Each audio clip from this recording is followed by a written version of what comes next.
you got chain lube stuck on your rear tire, can't get it off with normal cleaning stuff, I use WD-40 and a rag. Just put a bit on. Make sure not to get it on your tire, very important at all times. And yeah, works miracles. Again, make sure you don't touch your tire.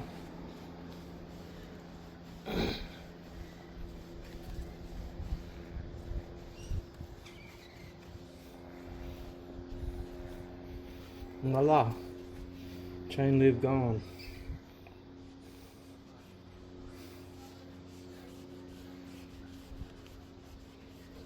Not too bad if you touch the side wall. It's not touching the road, so you won't sleep, but definitely don't get any on the part that touches the road. And yeah, just finish it off like that. You can even use detailing spray, but sometimes it just doesn't have the strength to take off the lube, so yeah, all the best.